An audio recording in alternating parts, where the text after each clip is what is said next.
What is up, you guys? We are back again today with another post from the Neville sub. This one is called for those who have a hard time creating scenes, posted by Jammin PM. So here it is. When Neville wanted to go to Barbados, Abdullah told him to fall asleep in the assumption that he is falling asleep in his father's house in Barbados, rather than where he was actually falling asleep in New York. He didn't construct a scene of some event he was attending in Barbados. He didn't include any dialogue with other people in a scene that would imply he was there. He simply went to sleep assuming that he was in Barbados. So how can we apply this to other situations? Let's say that you have an ex that you want to get back. Maybe you're not great at visualizing scenes, so what can you do? When you lay down for bed, turn off the lights so that it's completely dark. Imagine yourself in your ex's bed rather than your own. There doesn't need to be a dialogue between the two of you. Simply feel yourself in their bed and in their bedroom. Since it's completely dark, you can't see where you're actually sleeping. So convince yourself that you're sleeping in their bed rather than your own. Now feel them sleeping next to you. Just imagine it. You don't have to be cuddling with them. Just feel them next to you while you're sleeping in their bed in their bedroom. Perhaps you want to take a trip to another country, even somewhere you've never been. Fall asleep as if you were in a bed in some hotel room in the country you'd like to visit. Maybe you want a wife or husband, no one in particular. Fall asleep imagining a wedding ring on your finger. Want to be rich? Fall asleep as if you were in a king-size bed in a master bedroom of a mansion you just bought. Doesn't always have to be a scene that you construct. It can simply be where or how you see yourself as you fall asleep every night. Of course, you need to make all these things feel as real to you as you possibly can. The important thing is that you're convincing your subconscious mind that you are where you want to be. Then you fall asleep in the assumption of the wish fulfilled. Your subconscious will be impressed. Then, in a way you cannot possibly understand or predict, the events will unfold and your desire will be realized. This works 100% of the time. I've never seen it fail as long as you persist. Do not worry about the time it takes for your desire to be realized. It took Neville an entire month doing this every single night before it finally happened. Hope this helps simplify things for people who struggle making scenes feel real. Instead, just fall asleep in the assumption that you're already where you desire to be, or that you're already who you desire to be. Yeah, I think this is great advice, but there's a caveat to this. I had somebody respond to a recent video with a comment about how, as this person mentions in this post, trying to get your ex back. It's a common thing that people obviously want to bring their ex back into their lives. This person commented that they did this. They were imagining it would be 2 weeks. They followed all the videos, all the books, all this stuff, all the advice. They imagined, and they're leaving me a comment saying it's been 7 months since they began this process and they're still not here. And it's painful and they wish they wouldn't have found this whole manifesting community.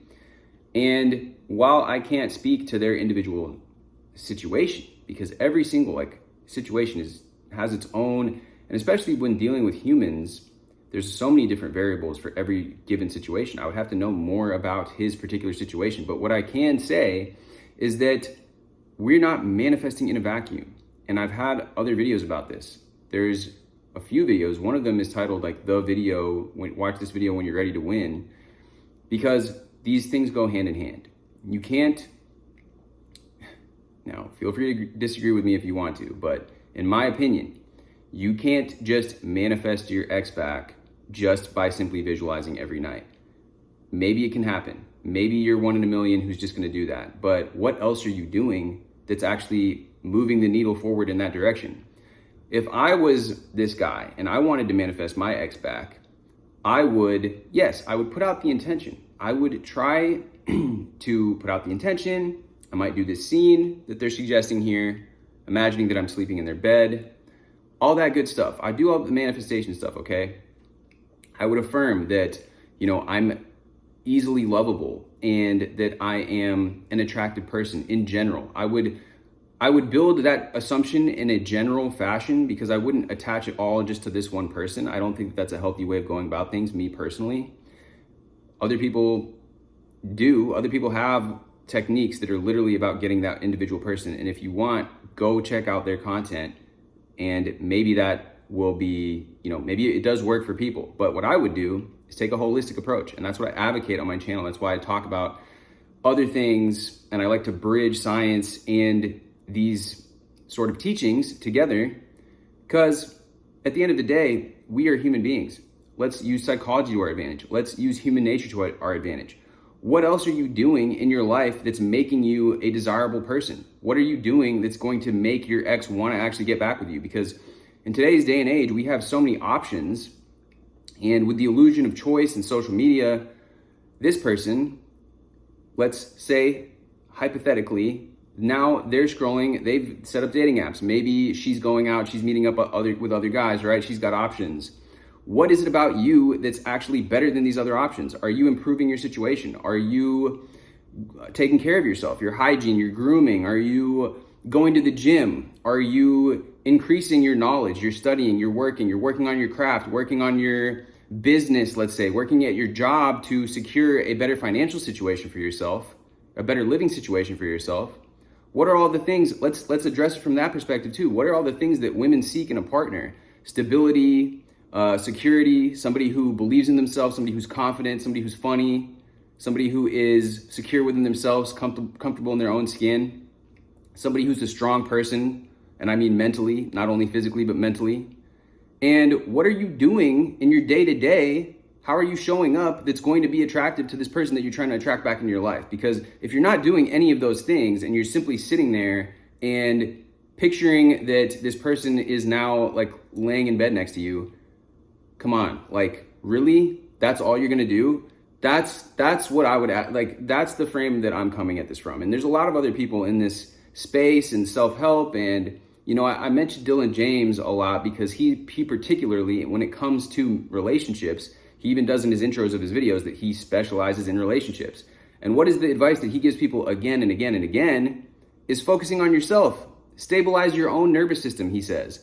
Get into a routine that you feel good about, that you feel confident in. Because if you're not feeling good within, how are you going to be attracted to this person you want to attract back in your life? It's just not going to happen.